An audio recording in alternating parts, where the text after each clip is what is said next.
All right, so we're going to go over the internet layer of the TCP IP protocol, and then we're going to go into subnetting. Subnetting, you will want to take out a piece of paper or some notes or something, just because it is really confusing. You're going to want to write stuff down. Otherwise, you guys should be taking notes in your book when you read. This didn't work yesterday? Yeah.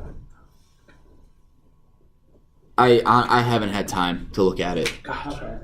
The subnet thing was because the way subnets get broken down. Well, you guys changed your IP to be super close to mine, so you put yours in the same subnet as mine, and I didn't tell you this. The subnet mask didn't change, right? But I'll tell you, and this will make more sense. You have subnet ranges, so we can have the same subnet mask, but be in different subnets. Don't worry, I'll explain it. Just same thing like with IP, like 10 where you just need it spot. Kind of, yeah. But yeah, we're gonna start getting into subnetting. I'm not gonna finish it all today. And then, so we're gonna go through the book, and then we're gonna do subnetting, and that'll be the day. There won't be homework over the weekend. I would advise you to reread the subnetting portion if you haven't already read it, because that is extremely confusing, but it is extremely important. Mr. Vishnoff, he goes, I've spent days, I think it was days, trying to figure out why half the computers in a room couldn't talk to the other half. And I thought I did the subnet mask correctly, and I had to go back and redo my entire subnet masking protocol or whatever in order to figure it out and fix it. So it is something that is important, and it does affect work, especially for really large businesses. For at home, you guys don't really need a subnet mask, or it's the default one. It's probably 255.255.255.0, which is a /24. We're going to get into why that's a /24. But yeah, so the internet layer of the TCP IP protocol. TCP IP is kind of like, it's a group of protocols. That makes it a little more. I went over and made sure, because you guys seemed kind of confused. I went back, I chatted with Mr. Vishnoff as a different way to explain it, made sure I understood it fully. It's not in and of itself its own protocol. It's a protocol made up of protocols. Because TCP is its own protocol, remember, which is a layer of what protocol? Layer 4, transport. And IP is a protocol which is layer 3, because it's IP addresses. So in that, ARP is a layer. Oh, that's actually a good question, because it uses both MAC address and IP. I think it's layer 3. ARP is a layer 3, I'm pretty sure, protocol. So IP is basically, as the book puts it, defines the addressing and used to identify the source and destination addresses of data packets being delivered over an IP network. Basically, it's the IP addresses that are given and received to networking devices, and those are used to transport packets across the interwebs. Right? You guys know what address resolution protocol is?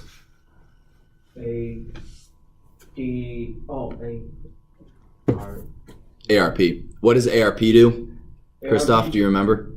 I said Christoph, do you remember? I'm so sorry, I didn't hear the name. Okay, because you were talking. Deal with MAC addresses and IP addresses and how it translated the IP address.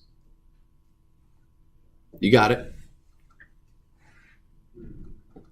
It doesn't necessarily translate, it matches.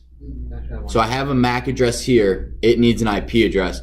It takes this IP address and attaches it. And so ARP requests are sent out broadcast at the broadcast level, which is on everything. It gets sent to everything. Whereas TCP connections only go to and from the client and host server. The client object and the host server. So I'm going to run Wireshark for you, and I'm going to show you what it looks like when stuff is on broadcast and when things are going to a specific IP address. And that's what they talk about through here, is using the survey demo program. This is just an explanation of what's going on, and we're going to do that together live. The ICMP, Internet Control Message Protocol, that's what ping is. Ping is this protocol that's used for reporting errors and like diagnosing networks, which is why we ping stuff, because we want to diagnose, is our network working or not.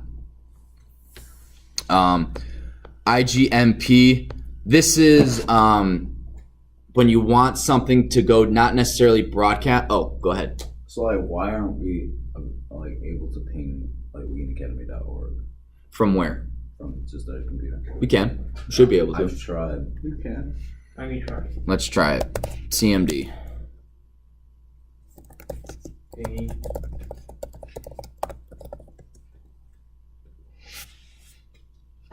Ping. And it never does. Oh, timeout. pingingwheatonacademy.org 107. So Maybe www. that shouldn't affect it. And so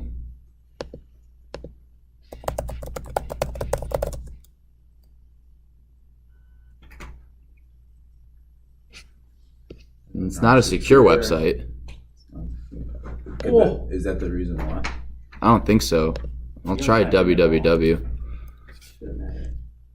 I agree, but again, in networking, you troubleshoot everything. Campus. Oh, Amazon. Amazon. Huh. I don't know. That's weird. I'll talk to Mr. Vishnoff about that. It might be because It's not secure. our stuff. Well, so Did we. you ping Academy Central? I can ping lol.com. Well, so what the reason I think is because our stuff is hosted. So we have access to our website to change it. However, the IP address to that website is used by or is maintained by our ISP, Internet and Education Networks of America, ENA. So I know that our IP, that IP address that popped up, isn't an IP address that I recognize. And I know we have a list of IP addresses that we use for specific things, like athletics has their own website and that sort of thing, and those are hosted by us, but the IP address is maintained by our ISP. So that's actually a really good question, and I'll have the answer on Monday Yeah, you can't. or on Tuesday. Ping AOL Tuesday. either. All right. You can't ping Academy Central. Okay. We'll get to that. I want to use the last 15 minutes at minimum. 52-7-21. Well, I want to use the last 15 minutes to start on subnetting. So IGMP, that is when you want to send a message to more, not just one computer, but multiple, but you don't want to use a broadcast. It's kind of like YouTube streaming. You can have multiple people, multiple computers watching the same video, but you don't want it to send to every computer that's connected to your stuff. Kind of maintaining things like that. So as it says here, source doesn't care whether destination receives a packet. Streaming is an important application in the transfer of audio. So things like that. Network interface. This is all about how a device connects to a network. TCP IP doesn't care how it's connected. The book says, type of network to which the host connects is not dictated by the TCP IP protocol. That's you. If you want to connect to a network via Ethernet or via Wi-Fi, what's the standard for Ethernet? Does anyone remember? Well, 802.11x. Nope. 802.5. What number does an E look like? 802.3. 802.3. That's the easiest way to remember it. Oh, And then 802.11x is wireless. How does the E look like a 3? You flip it around. Oh, you mean a capital E? I thought you said That- little E. Okay. Yeah. They look pretty similar to me. I don't know about you. Small E? Big E's. Lowercase E looks... Anyway, okay. So the TCP kind of on the network interface layer of the TCP IP protocol. I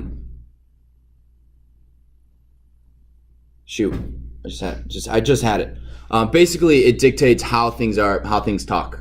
So once you've connected to the network, whether you're using TCP, IP, UDP, things like that, it kind of dictates and lets everything know how it's being translated, or not translated, transported. And then it's a little bit of information about the OUI. What do the first 6 hexadecimal numbers represent in an OUI? What is all? I'm sorry, Oh, in a MAC MAC address. The first 6 hexadecimal numbers. Company that made it. Yes, the OUI, which is the organizational unique identifier, which I said, so I misspoke. All right, do you guys understand binary? A little bit. So, slide this over that way a little bit. Is it easy? You can teach them? I could try. You could what? Try and teach it. You want to try? Do you want to? I want to know. Oh, okay. Well, I'll see. No, no, Jared, you said it first. All Okay. I want to correct him. right, Jared, you got this. So, do you want to explain it, or do you want to walk through how to translate a number into binary? Walk through how to translate it. All right, so I want you guys to translate 232 into binary. How do you do that, Jared? Okay. I don't know how many zeros. It's so 8 and 8, you get 8 zeros. 1, 2, 3, 4, 5, 6, 7, 8. What a straight line. Hey, watch the attitude. Sorry, Mr. Casper. All right, so each of these stand for a different power of 2. So,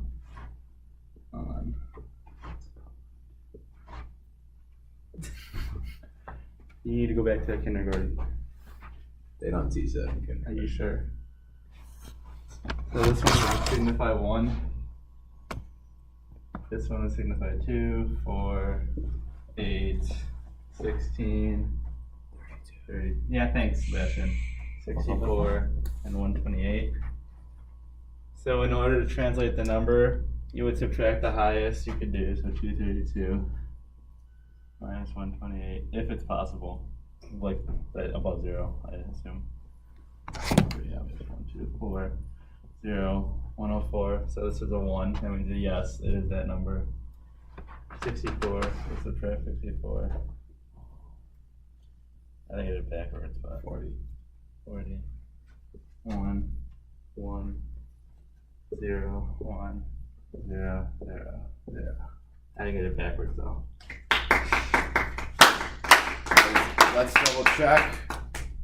Alright. This is the amazing Jared Casper from Wheaton Academy. 232 binary. Ooh, 111010000. 111010000. Awesome. What a wizard. Now let's see. Edward, do you want to show how to go from? Oh, maybe I shouldn't have erased all that. Oh, Okay. I would like to read the story. From binary to a number. So we're gonna go 1011110. Oh, it's over, boys. It's over. Translate that into binary I know how. or into decimal. You time each single. You multiply each single one by the place that they hold. This times 1 times 2. Where are you getting 2? Oh. Where? How do you know the place? How do you know this is Yeah. 2 and that's 4? You said it's binary, right? I know, but explain it. What if someone doesn't understand? Okay. There you go.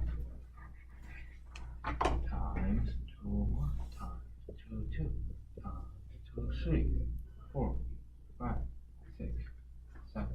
That's all that's good. Okay, and then you can find. You add them up together. You add. Yeah! Yay! Add them up together equals to the number you want. Right, but what's the answer? Oh, you want the answer? I want, yeah. Alright, So actually, decipher that. Let me think. This is 128, I think. Yep. 128 plus 64, 32, 32 plus 16 plus 8 plus 2, which is 10 plus I know the answer. 48. Do you have it? Okay. 128, which is 58, 186. Yeah, that's right. There we go. Congratulations, guys. Yeah, the box answer only counts. Am I wrong now? All right. That looks like 106. What So- did I say? 106. Very good, gentlemen. Very good. We went over hexadecimal numbers, right? Oh yeah, we should do that. That one is harder. A, B, C, D, E, F. Well, we will because so we don't need to know that for subnetting, and I do want to get into subnetting today. So, what a subnet mask is, in order to understand what subnet is, you have to understand how an IPv4 address works. So, if we have 192.168.0.1 in computing, this gets broken down into 8. So, this is called an octet, because there's 8 bits in here. So we go 1, 2, 3, 4, 5, 6, 7, 8 dot 1, 2, 3, 4, 5, 6, 7, 8 dot 1, 2, 3, 4, 5, 6, 7, 8 Period. dot 1, 2, 3, 4, 5, 6, 7, 8. Is 1 byte 8 bits? Yes. Oh, this is what you got wrong that one day. What? And we had to go back and fix it. I remember. I have no idea what you're talking about, Sebastian. Then one day you taught this, and then, like, Oh yeah, Continue. you were trying to figure out how many places you got. But Yeah, you and got you some- messed up. Oh yeah, Come yeah. in. 1, 2, 3, 4, 5, 6, 7, 8. 1, 2, 3, 4, 5, 6, 7, 8. All right. So then we have 192 and 168. Can you get those? Can you get those in binary for me? So, does that make sense? Why this is called an octet?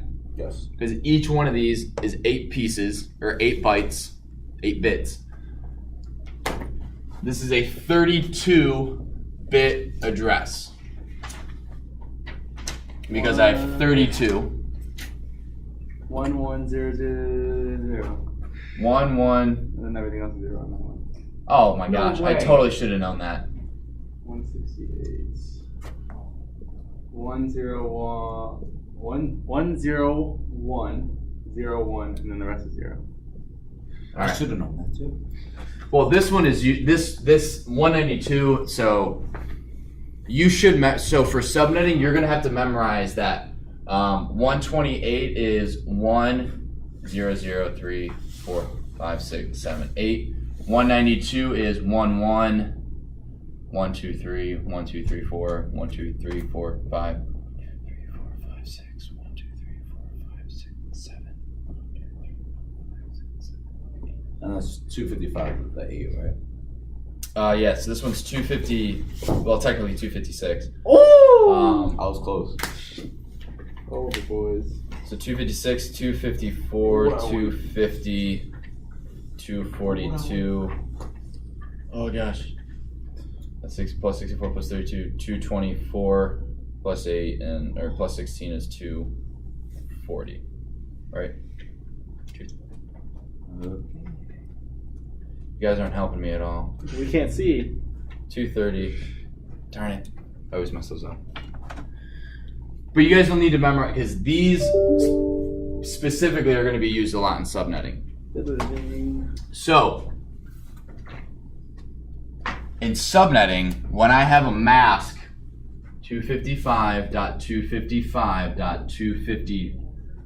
255.255.255.0, this also gets broken down into octets.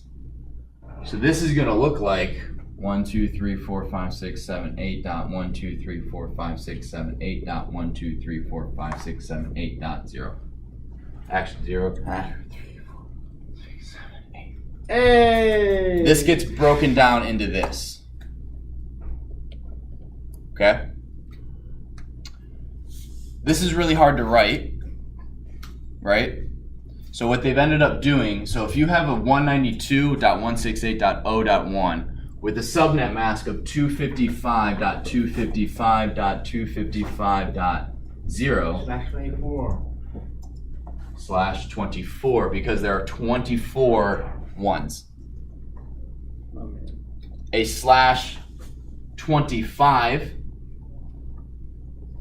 would be a subnet mask of 128. Slash 26 is 192. You guys see what's happening?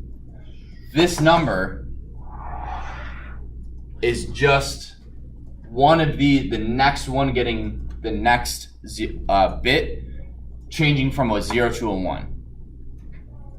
So for subnet masks, you're never going to have something that looks like, hey, wait, 1, 2, 3, 4, 5, 6, 7, 8, down 1, 0. It's an extra one. Right? It's always going to be an uninterrupted chain of ones until you get to 0, and then the rest are 0. So you tracking with me? Mm-hmm. Why do we need subnets, Mr. Stolzer? Good question. Thank you, Stolzer. Thank you. You're welcome. Who remembers why we would need subnets? To divide a network Yes. into different networks. Oh, wait. Exactly. Has one big network. That makes One big internet. Make a So, big internet small.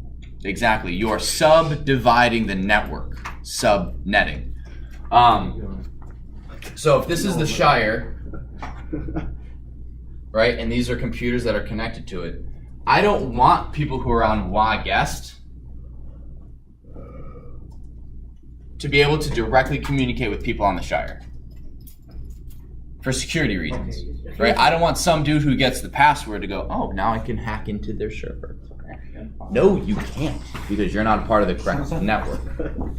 So you subdivide a network like that. And the way you do that is with subnet masks. Anything that connects to this WA guest gets a subnet mask of 255.252.0.0. 1. It's 14.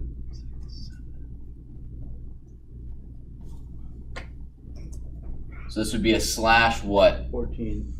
14. So it's 172.16.0.0/14.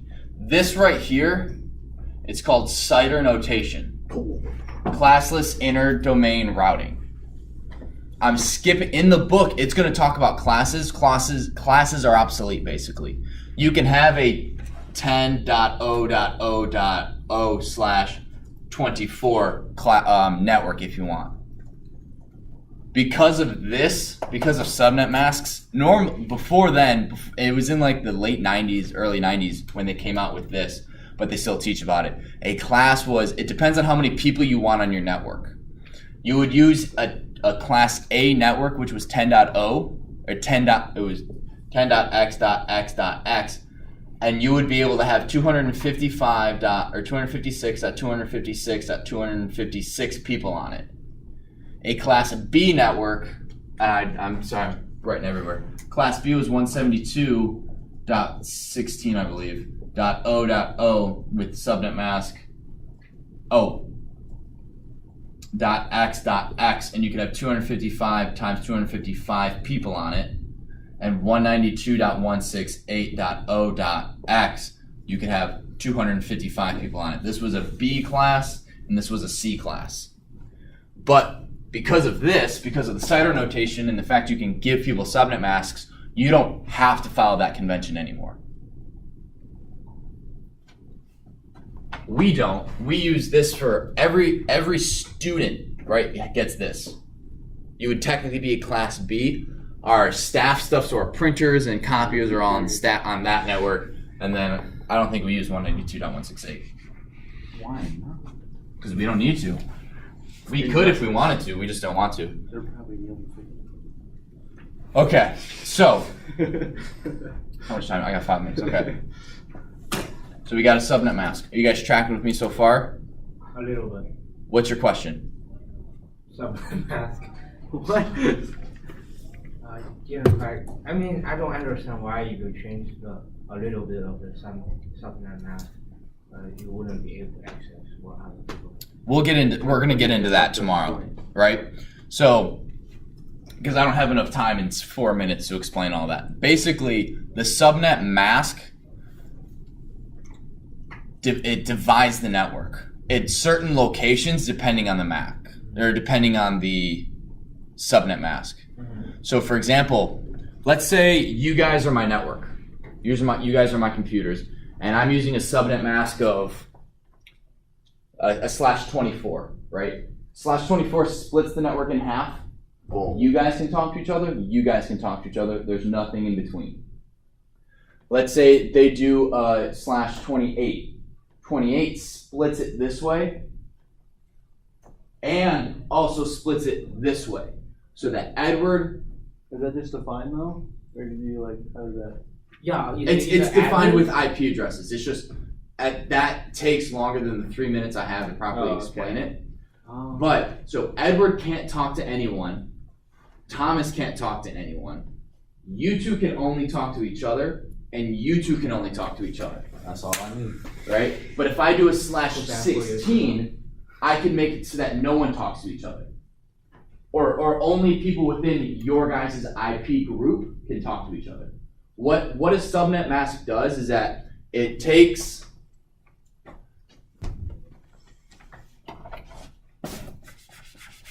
it. So this is 0, 1, 2, all the way to 254, 255, and 253, right? These are all the possible endings of this right here, right? If I have a /24 is one subnet, /24, everyone can talk to each other. It's one big subnet with a bunch of hosts. If I change this to a 25, this then becomes a 128. What that does is it goes from 0 to 127. So it goes all the way 127, 128, all the way. This is subnet 1. This is subnet 2. If I move to a 26, that is a 192. Then it goes 1 until 63, 64 to 120. That's subnet 2, 128. Oh, well, I can never remember. 223, right? 128 plus 64. 2, I can't believe I'm doing. That's 8, 11. 212? Maybe that's right. So 2, 11, 212, all the way to 255. So now this is my first subnet, this is my second subnet, this is my third subnet, and this is my fourth subnet. So only computers with an IP address of 192.168.0.212 to 255 can talk to each other. They can communicate, but they'd have to go up to a router, talk to the router, and then come down. They can't directly communicate. Does that make sense? We're gonna get into this a lot more next week. No homework for the weekend. Do you guys have any questions? Read the book, right? Read the book with the subnetting. I think it's 5.5. There's also, if you guys want to watch videos from last year of me talking about subnetting and how to do it, feel free. They're on my channel, Zach Stolter. Please like and subscribe to support the channel. Shout out. Shout out to my networking class. Like, comment. Favorite. The old YouTube favorite.